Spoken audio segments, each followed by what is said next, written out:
That is it. You're done not taking control of your life anymore. You are done. This is your life starting now.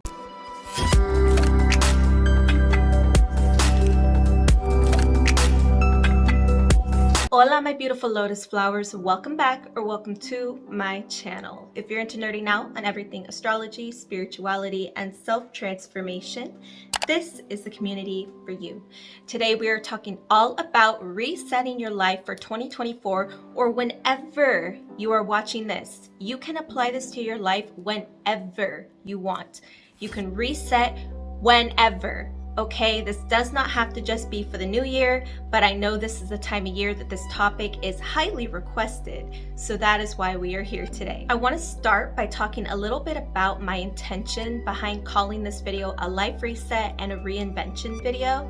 So reinventing ourselves is something that we can do at any point. We are constantly evolving, constantly changing. Life is constantly lifing. So unexpected things happen all the time. Just because we fall off, just because we change, does not mean that we have let ourselves down. In honor of reinvention of ourselves, we are simply talking about ways that we can always improve our lives, ways that we can expand ourselves, and ways that we can reset our lives so that way we kind of start from more of a clean slate when things feel like they've gotten out of hand. And a lot of times by this time of the year, by the end of every year, there are a lot of things that we feel like have gotten out of hand. This video will cover it all.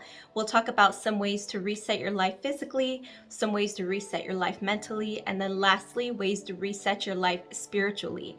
And all of these tie in to reinventing yourself for the new year. This is part one of a duo of videos for resetting your life for the new year. So stay tuned for the next video. The next video will be all about planning your goals for the new year and putting them into action, because we can get all excited about reinventing ourselves and about setting these goals and resetting our lives. But then when it comes to applying the discipline, we fall off. You know what I mean. We've all been there. We've all fallen off. Don't act like you don't know. Without further ado, let's get into the ways that you can reset your life and reinvent yourself for the new year. Starting with ways to reset your life physically. I wanted to do this first because even though, yes, you will never be happy with anything if you are not happy with yourself internally, but I believe to really dive into the mental and spiritual practices that we're going to cover later on in the video, I feel that you should take care of your physical environment first. If our physical environment is not in order in the way that we like it to be, then it automatically causes chaos within. Whether we realize it's happening or not, a lot of times it's subconscious. This is why the idea of feng shui even exists. The goal of feng shui is to set up a room in a way that is energetically optimized for harmony and balance within. You do not need to set up your environment in a feng shui approved way. I'm just saying that the concept exists for a reason. Our environment does matter. Our physical body, our physical being, our physical environment, it all ties into our internal environment. Let's start with the most obvious, which is deep cleaning your physical environment. For me, this starts with cleaning the bathroom, decluttering old items in the bathroom, reorganizing them, and trying to open up as much space as possible and allowing a place for everything. Everything should have its own spot. I like to have like separate bins for my hair items, separate bins for my skin or body items, and those will go under the sink. When I walk into a space that has a lot of counter space and room available, for me personally, it allows me to breathe. When I see a whole bunch of congested, cluttered mess all over counters and shelves and whatever, it stresses me out. I can feel it making me tense. When it comes to the bathroom, this is important because we spend a lot of our times in there. Obviously, we go to the restroom, but also if you're someone who is into self-care, and if you're not, you should get into it. Applying your skincare regimen or practicing a self-care bath or self-care shower of some sort, whatever it may be, doing that in a messy environment, a cluttered, disorganized environment, I mean, forget about it. Like, just forget it. It's not going to feel the same. For me, I threw out a lot of old like body and hair items that I was almost done with and didn't end up finishing, and now they're old, or ones that I know I'm not going to use anymore, etc. Now, I know this may seem obvious, so let's move on to one that maybe isn't as obvious, which is cleaning out your fridge, your cabinets, your whole kitchen. I feel like the kitchen definitely gets overlooked, but if you want to reset your life and reinvent yourself, your well-being, the way that you take care of your body internally, starts with what you intake. And your fridge is an environment that holds all the things that are meant to nourish your being. Your kitchen holds all these supplements, the herbs, the seasonings, everything that is going to nourish and heal your physical body. So keep that space clean and organized. If your fridge is out of hand, it gets stressful and it discourages you from making meals at home. You forget what ingredients you have, so you waste money and things go bad. So be sure that you do a thorough look through of your fridge. Throw away things that have expired, get rid of things that you're not going to eat, things that have gotten too old, things that are empty and you haven't thrown them out. And if you live with a roommate or family members and you can't necessarily do this, but you still have your own space in the fridge with your own items, still look through the items that you do have. And if, say, you have like a shelf that belongs to you on the fridge, clean off that shelf. Like take a sanitizer, whatever it may be that you have to clean it, wipe it off, because you know it gets all gunky and gross and all the sauces build up and it's gross. And these things, again, subconsciously build up and we may not realize that. The same thing goes for your cabinets, cleaning out your cabinets, things you don't use anymore. Maybe you have too many utensils, too many kitchen items, too many bowls, and things are disorganized. Again, organizing. Decluttering and organizing is a theme for your entire physical environment, kitchen included. Having a clean kitchen will only inspire you more to take care of your physical well-being by cooking, making healthy snacks, etc. Another place that gets overlooked when it comes to cleaning our physical environment is our car. If you have a car, it's another place that we spend a lot of time, right? You probably spend quite a bit of time driving to your job, commuting for whatever reason. Maybe you do delivery driving of some sort.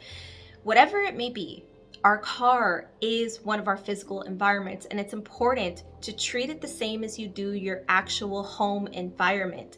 Clean out the trunk. I know that trunk builds up some stuff. I know it acts as like another closet. It's like the closet of the car where all the rejected things go to die and forgotten about. So clean out your trunk. Clean out the floors of your car. Give the car a deep clean. Vacuum it. Take some sanitizer wipes or some cleaner of some sort and clean everything. Your dash, your steering wheel, the little cup compartments, the glove box, the little area where you can like set coins and stuff. Clean it all. It all builds up. When things build up dirt and debris and sludge, that is essentially a physical metaphor of the things that will build up internally, because again, it's subconscious and it all ties in together. It's all one big energy flow. None of it is insignificant. So clean out your car. And I mean, last but not least, clean your room. Like, that goes without saying. This one I think is well covered and I think is pretty straightforward, so let's move on. The second step to physically resetting your life is to reevaluate your wardrobe. The main thing I want you to ask yourself is, does everything in my wardrobe still resonate with me? And this can actually go for your entire closet. It doesn't just have to be for the clothes that are in your closet. There may be things in your closet that just don't resonate anymore in general, items that you don't use, things from your past that you've been holding on to that can honestly be let go, because what's the point? You're just kind of harboring feelings or harboring stagnant energy for something that is long past, and it may still be holding you back somewhere subconsciously. Again, I'm focusing on the wardrobe because I have done this actually multiple times this year, and I did it again a couple weeks ago because I don't know about you, but this year has been a very transformative year for me. I was a woman, obviously, in my lower to mid 20s, but I feel like this year was a big transitional year for me physically, mentally, and spiritually, from young woman to actual adult woman, morphing and evolving into an adult woman, whatever you think that may look like. The style that I want to express and the ways that I want to express myself moving forward, I needed to make room for that. And I kept finding clothing items throughout the year that I'm like, be honest, Marisa, you do not wear this and you're not going to, and you no longer want to. You haven't worn them in years. They can go. You're not that person. That's not the style that you want to wear anymore. Like it's just not, and that's okay. I want you to do the same.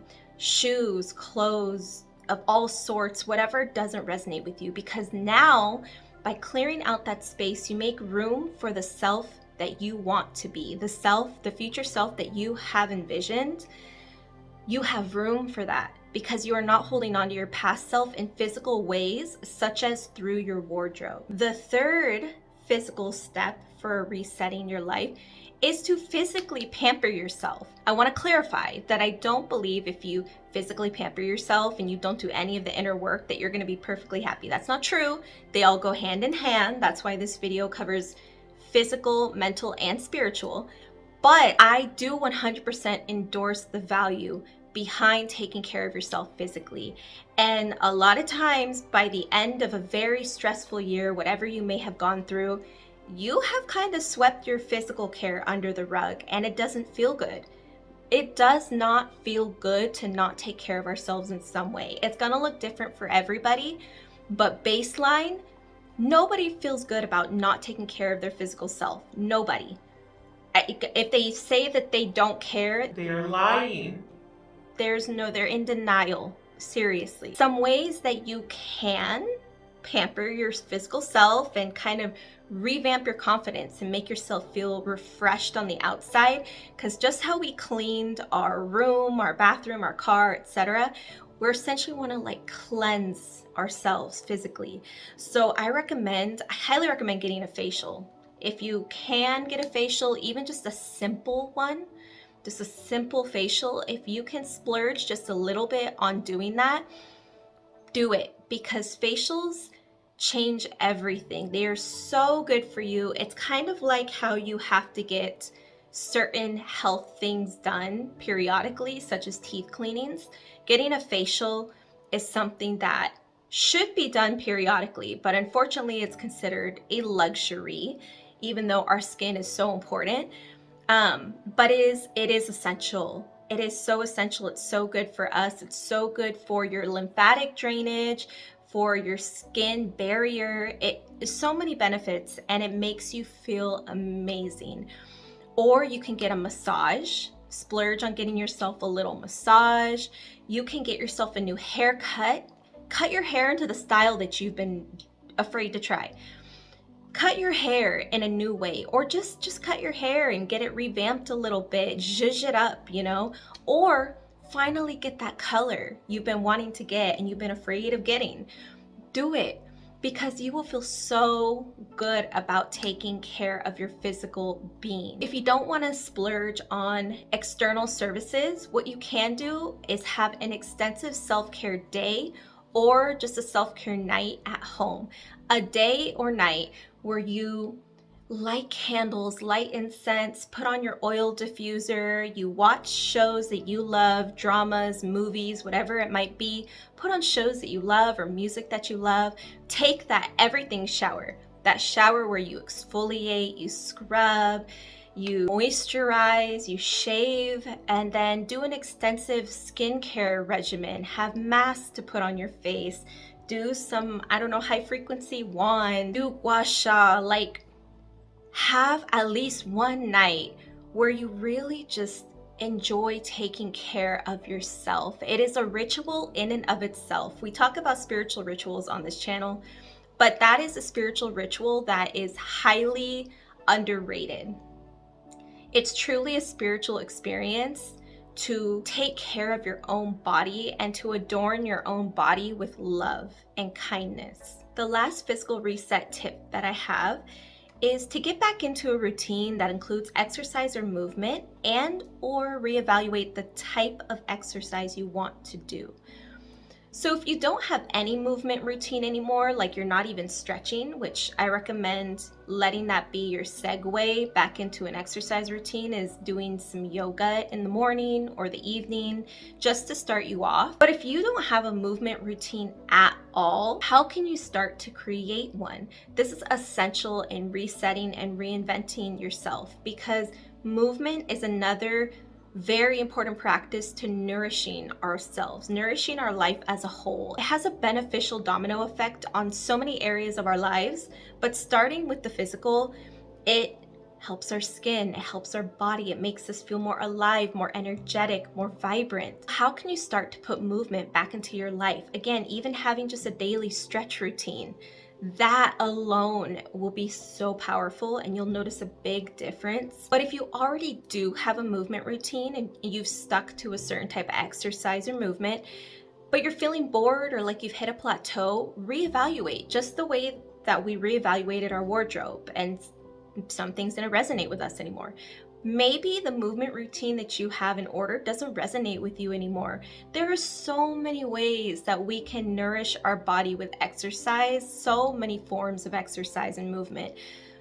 Reevaluate what resonates with you. Maybe you want to start getting into hiking or boxing or Pilates. Find something new that re-inspires you to move yourself, because moving yourself should not just be like some chore. You should definitely enjoy the practice of it as well. All right, now that we have reset the physical and revamped the physical a bit, let's dive into some of the mental ways that we can reset our lives and reinvent ourselves. Number one is to reorganize our digital space. When I refer to this, I'm talking about phone and computer both, or maybe you have some other digital spaces that need organization. For me, it's my phone and my laptop.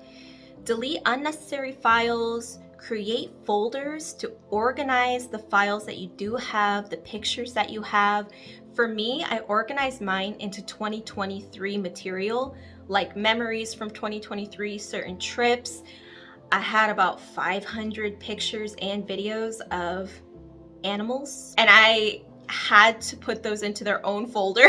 Just like you clean your physical space, your digital space takes up a lot of mental space, and you may not realize it. Another thing that I did is I organized my computer screen. So I have like folders on my home screen for like my fitness stuff, a folder on my home screen for like financial stuff, etc. When I mentioned earlier about walking into a space that is nice and clear and rejuvenated and looks like it has a lot of space, it helps clear your mental space as well. When you're in a digital space, it is all about your mind. All of that is your mind. It's not really taking up much physical space, but mental space. So when you open your screensaver on your phone or your laptop, and it's nice and clear, and you can see your screensaver clearly, and all you have is a few folders on your home screen, it's like, and for me personally, it inspires me to get to work. It doesn't make me feel overwhelmed the moment that I open my phone or laptop. It inspires me because I see my vision board, whether I put my vision board on my screensaver, whether I have some other anime picture, whatever that inspires me. Getting to see that artwork with nothing interrupting it automatically sparks and helps my inspiration, because aesthetic inspires. That's why aesthetic is so popular, because it's inspiring.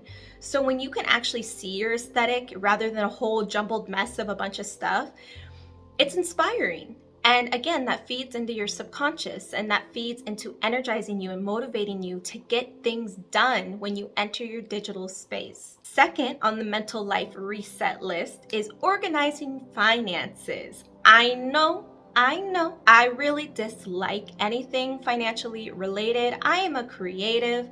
I am not somebody who wants anything to do with finances. I can't wait until the day that somebody can handle that stuff for me, because it gives me anxiety, it stresses me out, it makes me feel so burdened and so heavy.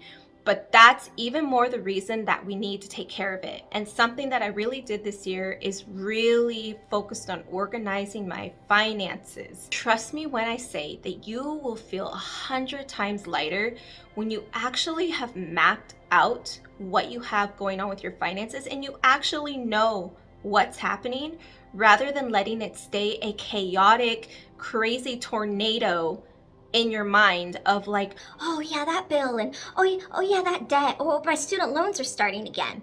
no. Having them actually mapped out and written down, and you know exactly the amount to expect, you know exactly the amount that you make and exactly the amount that you have left over after you pay your bills, etc., makes you feel so much lighter and so much more mental clarity. What I recommend is that you write down every single bill that you have, even the small ones, and you write down your average monthly income. If your income varies like mine, I take the average of the last 5 months of my income. I write down every bill, and for me specifically, I actually put it on my whiteboard calendar that I always hang up every month. There's like a notes section on the side, and I always keep my bills written there in chronological order of when they come out, from the first to the end of the month. So that way I know I can just glance up at that and I can see exactly what bill's coming out when.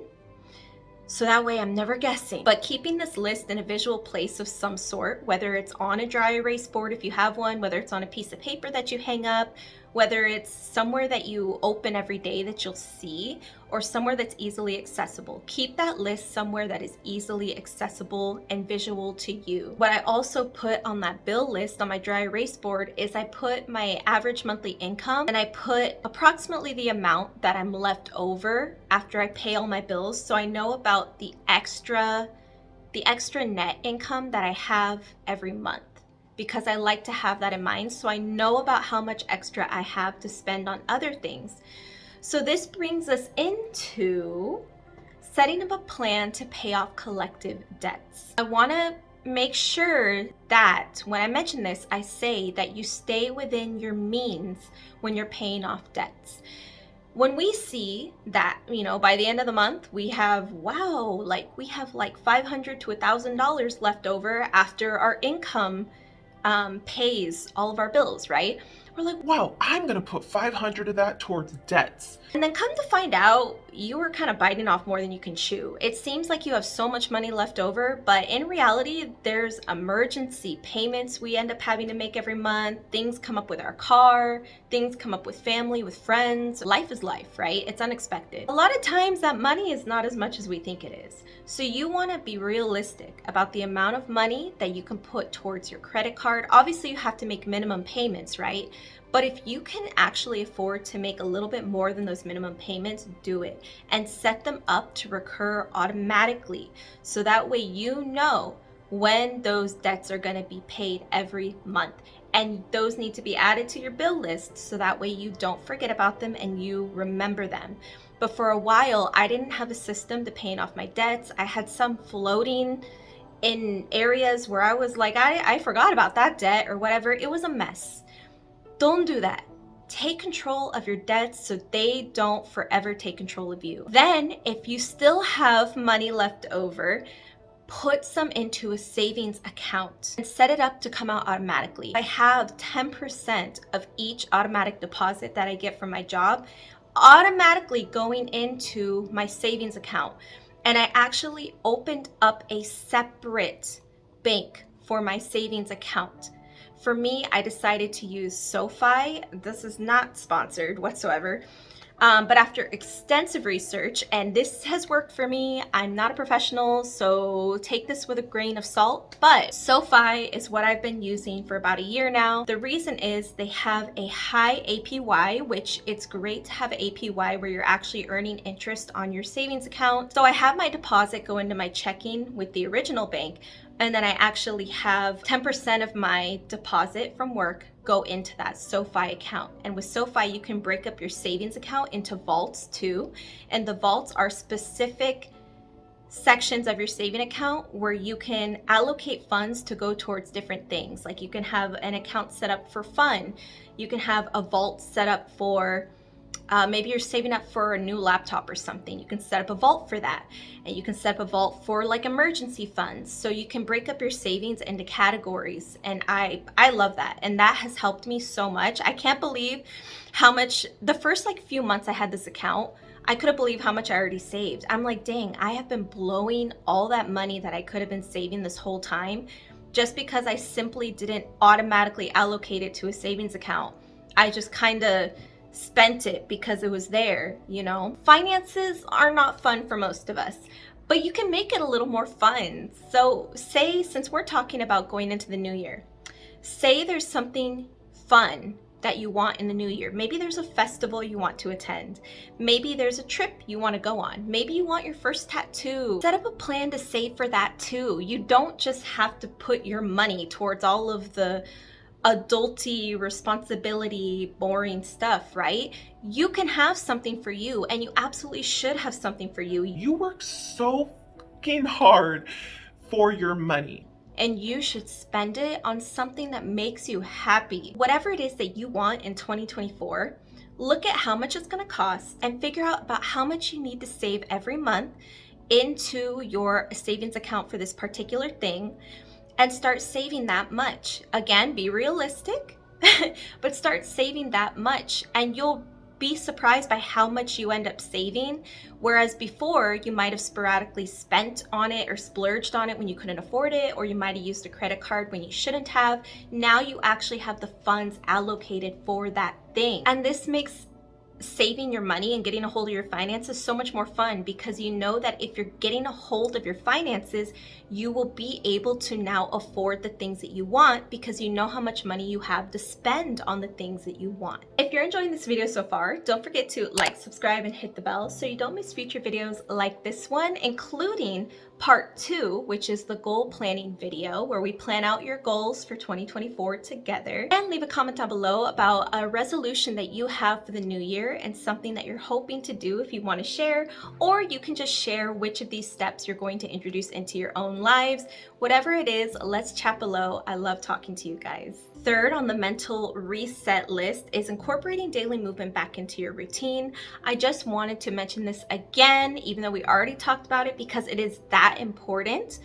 It ties into making yourself feel good about yourself physically, but also it will make you feel so much better mentally. But because I already expanded on daily movement and exercise on the previous list, I won't expand on it here, but I just wanted to reiterate it again. Number 4 on the mental life reset list is to get back into hobbies you do purely for enjoyment, not for productivity. At this time of year, we can get so caught up in beating ourselves up about what we didn't do right, what we need to improve about ourselves, how crappy we feel about certain decisions we made, or how we'll never be good enough for this, Blah, blah, blah, blah, blah, blah. right? We don't tend to reevaluate the ways that we're enjoying ourselves or fulfilling ourselves. We tend to just look at how we can be more productive in the upcoming year. One of the reasons we lose inspiration is because we burn ourselves out and we don't fulfill ourselves anymore. We don't do things purely for enjoyment anymore.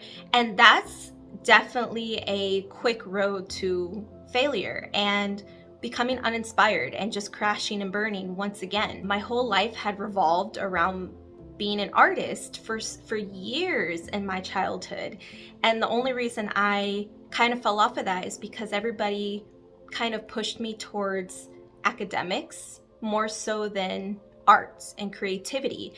And everybody was like, you're kind of putting your brain to waste, you're so smart, this and that, this and that. And when I tell you, I used to spend hours drawing, hours. I was a very good student and I did all my work, I got great grades and everything, but I drew so much in my room drawing for hours that my parents would have to just double check with me and be like, hey, you finished your homework, right? Because I would be so indulged in drawing. And that passion wasn't there for nothing. And I've felt an emptiness there for a while, and I know that I should reintroduce it into my routine. It's just finding the time for these things. So even if it's just 1 hour per week, find time for that hobby that you love and start reintroducing it back into your routine somewhere, somehow, because it is essential for your happiness, your fulfillment, and your inspiration to actually become the person you want to be, to achieve the goals that you want to achieve, you cannot overlook this anymore. The fifth way to reset your life mentally and reinvent yourself is to start reading for education, self-development, and mental expansion. As humans, we are given these incredible brains with the capacity to hold, understand, and seek out so much knowledge in this lifetime. But a lot of us are wasting it by constantly consuming things that don't expand our minds, don't challenge our minds, and don't educate our minds in any way. And it's okay to sometimes want to not use your brain. I know as an adult, we use our brains a lot. So I'm all for doing things sometimes that help zone you out, such as watching a mindless show or scrolling a little bit on Instagram. I get it, but do not waste your time on this earth and the brain that you were given and the capacity you were given to seek knowledge. Do not take that for granted. This all ties back into keeping your spark for life alive, which is what is going to lead to you living your best life and really becoming that person that you see yourself being, especially in the age we live now, where education and knowledge is more accessible than it's ever been. There's so many ways to consume it and so many things to consume. Take advantage. And if you're not so much for reading, then start listening to podcasts. I know a lot of us have commutes, some of us very lengthy commutes, and you can be listening to podcasts during this time, or books that you want to read for self-development or education, but you just don't want to read or you don't have the time. Listen to an audiobook version of it. Two podcasts that I really like are Jay Shetty's podcast and To Be Magnetic. These are the ones I listen to the most if I listen to a podcast, and I always feel so much better after listening to them because I always find value in them. Always. And it keeps my inspiration alive to continue to improve myself and to be better. Lastly, let's talk about ways to reset your life spiritually. First and foremost, you gotta do the shadow work / inner work, okay? It is an understatement to say that everything I covered with you in this video does not matter if you are not willing to do the inner work. Inner work is so hard, I know, because it involves confronting that little voice in our head called our subconscious, and those dark feelings that we tend to push down, which are called our shadows or our demons. Instead of looking at them in such an emotional way like, oh, that's the ugly side of me, and I don't want to look at that side of me, I don't want to face it. No, look at them as teachers. Just be like, oh, okay, this is a teacher in a certain form, because they hold so much knowledge about yourself. They are one of the essential keys on the key ring to becoming your highest self and your best self, and that self that you see in the future that you constantly daydream about. They are one of the biggest keys to that. The way that you decide to pursue inner work and shadow work is entirely up to you. But one of the best ways to really confront that inner voice that you always push down or ignore is to journal. I found that when I journal, I once again become very, very inspired for life, because not only am I releasing a lot of things that I tend to repress or have to push down, and we are constantly pushing things down every day because life requires us to emotionally and mentally pivot constantly, which is exhausting. So if you never express that in a healthy way or channel it into something healthy, if you never confront those things that you repress, life is going to be that much harder. And you're going to feel that much more ashamed about your shadows. But this is just because you just don't know how to work with them yet. That's all. This actually ties me into my next step, which is to begin journaling. I highly recommend starting with finding journaling prompts, maybe for your shadow self, for inner work, writing down answers to questions that may spark certain triggers or traumas in you that you can actually put down on paper and express. This doesn't negate therapy. It can be quite costly, So that is why I'm not really touching on it. But if you can include therapy, then I highly recommend doing so for shadow work. But journaling is a great way on your own time, a free way for you to get in tune with those shadows and triggers. It's a way to actually get those feelings and those shadows down on paper so you can actually evaluate them. You can also do freehand journaling, which is something that brings a lot of inspiration for me. I'll just start writing something random on the paper like, oh, today's such a beautiful day. And then just keep going, right? Writing whatever comes to mind. And I become surprised at myself at what I end up writing down on that paper. And it actually creates inspiration for a lot of videos that I end up making. I'm like, wow, like I didn't know that that was going through my mind, or I knew something was going through my mind, but I couldn't put it into words. And now I just journaled it effortlessly onto the paper. Another type of journaling I highly recommend that you include on a daily basis is gratitude journaling. Just writing down just 3 to 5 things every single morning or night, but I recommend the morning because it's how you start your day. 3 to 5 things every day that you are grateful for. And it can be something so small. It can be something tiny, because we tend to overlook a lot of things that we could be grateful for every single day. You can be grateful for the fact that you are watching this video right now, that you have the ability to hear this video, that you have the ability to understand this video.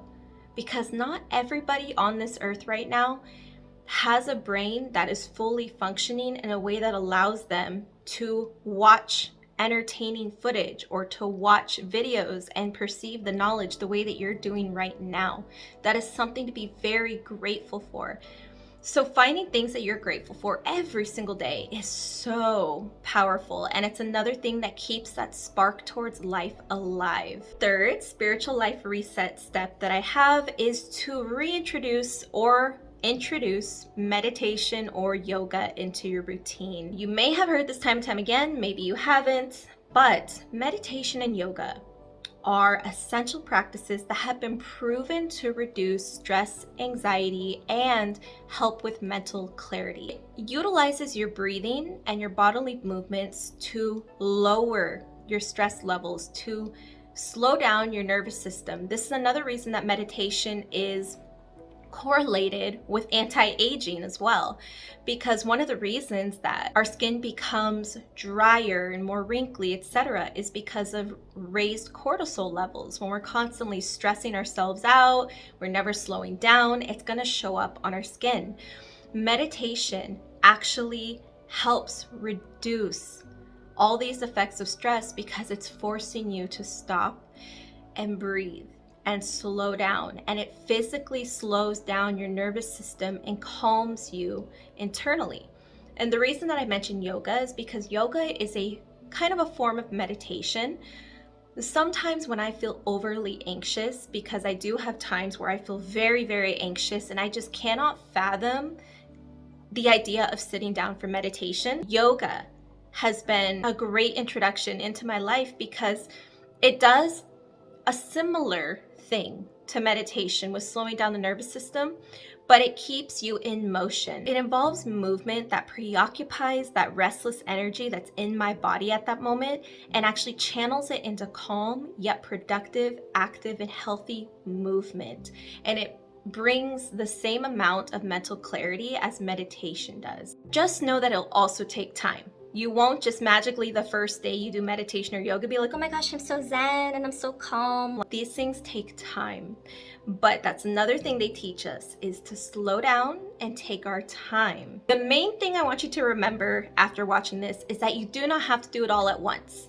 Don't think that just because we have like a couple weeks left of the year, you have to shove all of this into 2 weeks. No. No. If you're looking at winter from like a spiritual and astrological perspective, we're kind of supposed to be in somewhat of a hibernation and reset mode until the spring. You honestly should take all of this into January. And again, whenever you're watching this, you can always apply it. Please take your time with these practices. Don't feel like you have to do it all at once.